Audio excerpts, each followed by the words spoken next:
வாக்களிக்க சொந்த ஊர் செல்லும் பயணிகளின் வசதிக்காக சென்னையிலிருந்து மதுரைக்கு முன்பதிவில்லா சிறப்பு ரயில்கள் இயக்கப்படுகின்றன. இதுகுறித்த கூடுதல் விவரங்களை நமது செய்தியாளர் அன்பழகன் வழங்க கேட்கலாம். வணக்கம் அன்பழகன். சட்டசபை தேர்தலுக்கான 24 மணி நேர கவுண்ட் டவுன் சற்று முன்பு தொடங்கியிருக்கக்கூடிய சூழலில் சென்னையில் வாழும் மக்கள் தென் மாவட்டங்கள் நோக்கி படையெடுத்திருக்கிறார்கள். ஆக ரயில் நிலையங்களில் அவர்களுக்கு எத்தகைய சிறப்பு ஏற்பாடுகள் செய்யப்பட்டிருக்கிறது? பேருந்து நிலையங்களில் செய்யப்பட்டிருக்கும் சிறப்பு ஏற்பாடுகள் என்ன? கூடுதலாக அறிவிக்கப்பட்டிருக்கும் சிறப்பு ரயில்களினுடைய நேர விவரங்கள் என்ன? கனகராஜன், நீங்க சொன்னது போல நேற்று பிரச்சாரம் முடிவடைஞ்ச நிலையில இன்று அந்த தேர்தல் அந்த வாக்களிப்பு செல்வது வாக்களிப்பது என்பது ஒவ்வொரு கடமை என்பதால அவங்க சென்னையை பொறுத்த வரைக்கும் பார்த்தீங்கன்னா அதிக அளவு தென் மாவட்டங்கள் பணிபுரிஞ்சிட்டு இருக்காங்க. குறிப்பாக அதனால் எல்லாருமே இப்போ நீங்கள் சொன்னது போல் ரயில் நிலையம் மட்டும் இல்லை, பேருந்து நிலையம், ஆவணி பேருந்து என்ன 3 இடங்கள்லையுமே பார்த்தோம்னா முழுவதுமாக மக்கள் அதிக அளவு போயிட்டுருக்காங்க.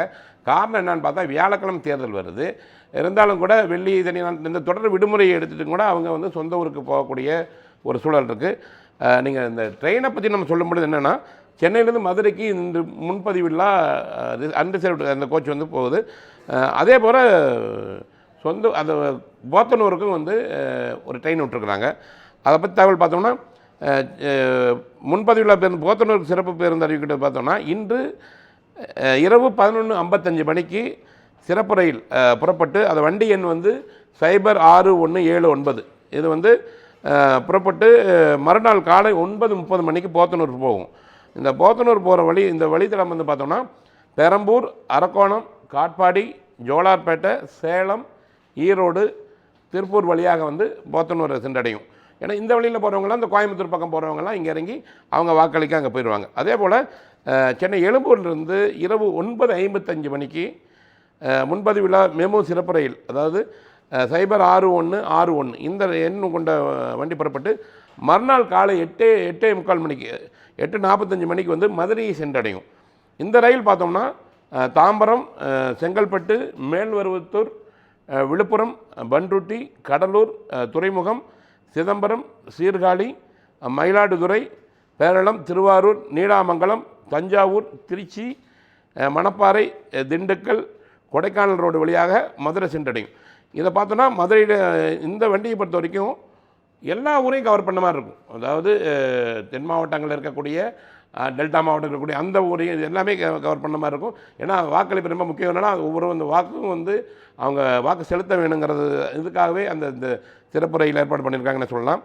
அதே போல் ஏப்ரல் 23ஆம் தேதி பிற்பகல் 3:30 மணிக்கு மெமு முன்பதிவு இல்லாத விரைவு ரயில் புறப்பட்டு அதே நாள் இரவு 11 மணிக்கு தாம்பரத்தை வந்தடையும். அங்கேருந்து ரிட்டர்ன் வர்றவங்களுக்கான அந்த வழியும் செஞ்சுருக்காங்க. இந்த ரயில் பார்த்தோன்னா கொடைக்கானல் ரோடு, திண்டுக்கல், திருச்சி, அரியலூர், விருத்தாச்சலம், விழுப்புரம், செங்கல்பட்டு வழியாக தாம்பரத்தை வந்தடையும்.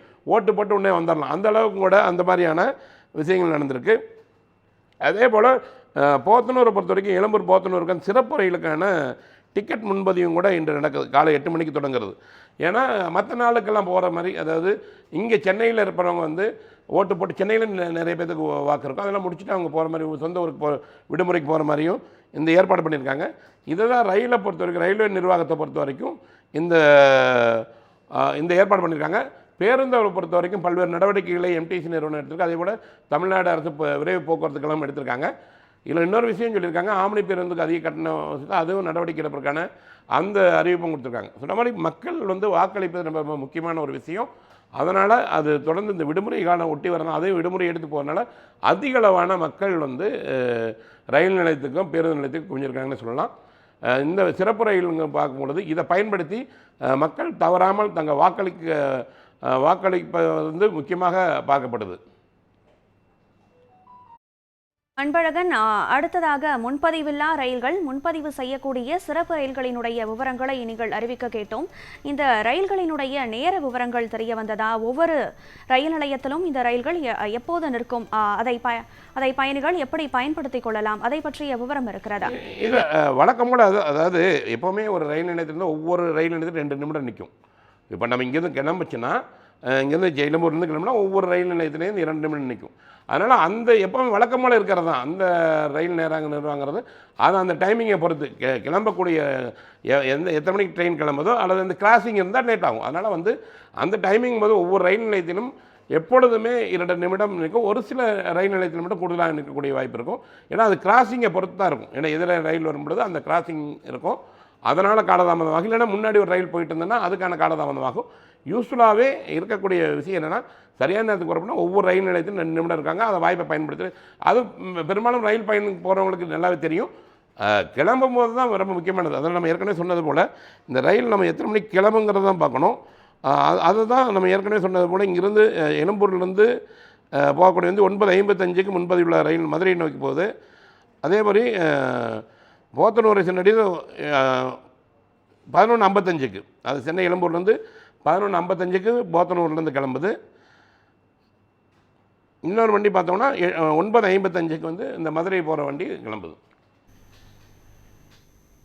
சென்னையிலிருந்து தென் மாவட்டங்களுக்கு படையெடுக்கக்கூடிய மக்களுக்கு அறிவிக்கப்பட்டிருக்கக்கூடிய சிறப்பு ரயில்களினுடைய விவரங்களை விரிவாக பதிவு செய்தமைக்கு நன்றி அன்பழகன்.